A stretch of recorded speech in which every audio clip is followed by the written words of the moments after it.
नमस्कार साथियों। क्या दुनिया के सबसे बड़े खेल ओलंपिक में चीटिंग की जा सकती है? क्या कोई मेजबान देश ओलंपिक में धोखाधड़ी कर सकता है?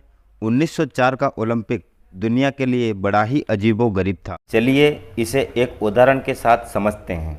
उदाहरण के लिए फ्रेड लॉर्ज हैं, जो 1904 के ओलंपिक में एक धावक थे। इन्होंने मैराथन को जीतने के लिए बीच रास्ते में कार से लिफ्ट लेकर 18 किलोमीटर का सफ़र तय कर लिया था। वह इस रेस में फर्स्ट भी आए थे। क्या इसके बावजूद भी उनको विजेता घोषित किया गया? समझते हैं आगे इस वीडियो में। 1904 का ओलंपिक अमेरिका के सेंट लुइस शहर में किया गया। सेंट लुइस शहर को 1804 में अमेरिका ने इलिनॉइस देश से खरीदा था।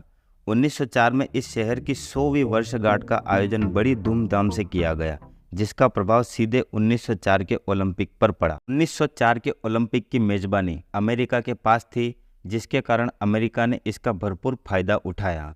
1904 के ओलंपिक में अमेरिका की कूटनीति को आप इन मुख्य बिंदुओं के माध्यम से समझ सकते हैं। नंबर 1, सेंट लुइस की 100वीं वर्षगांठ को अमेरिका ने शक्ति प्रदर्शन की तरह मनाया। नंबर 2, 1904 के ओलंपिक में 90% एथलीट सिर्फ अमेरिका के ही थे। नंबर 3, रूस जापान युद्ध के तनाव के कारण दुनिया के विभिन्न देश इस ओलंपिक में हिस्सा नहीं ले पाए, जिसका सीधा फायदा अमेरिका को ही हुआ। इस कूटनीति के दम पर अमेरिका ने 231 मेडल हासिल किए। दरअसल जिन मेडल्स की भूख में अमेरिका इन कूटनीतियों को अंजाम दे रहा था, वो मेडल्स कभी थे ही नहीं, क्योंकि ओलंपिक में मेडल देने की परंपरा 1904 के ओलंपिक से शुरू हुई। इसी समय अमेरिका में श्वेत अश्वेत का मुद्दा बड़े जोरों पर चल रहा था, जिसके कारण अमेरिका गोरे लोगों को सर्वश्रेष्ठ साबित करना चाहता था।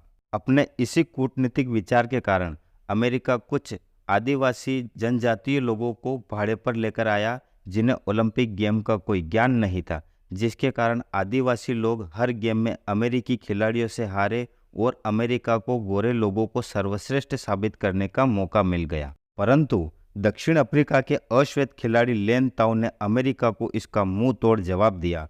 लेन ताऊ दक्षिण अफ्रीका के एक धावक थे, जिन्होंने 1904 के इस ओलंपिक में हिस्सा लिया था। मैराथन के दौरान लेन ताऊ के पीछे जंगली कुत्ते पड़ गए थे, जिन्होंने लेन ताऊ को 1 मील तक दौड़ाया। 1904 ओलंपिक के ज़्यादातर गेम्स को जंगल में आयोजित कराया गया था, जिसके कारण यह घटना हुई। इन सभी अजीब गरीब घटनाओं के बीच एक विकलांग खिलाड़ी जॉर्ज आइसर ने इन खिलाड़ियों के लिए एक मिसाल पेश की।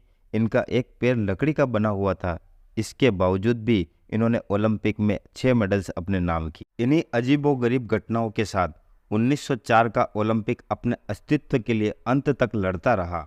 साथियों, आपको इन घटनाओं में से किस घटना की जानकारी पहले से थी, आप हमें कमेंट में ज़रूर बताएं और आगे आने वाली वीडियो के लिए चैनल को ज़रूर सब्सक्राइब करें।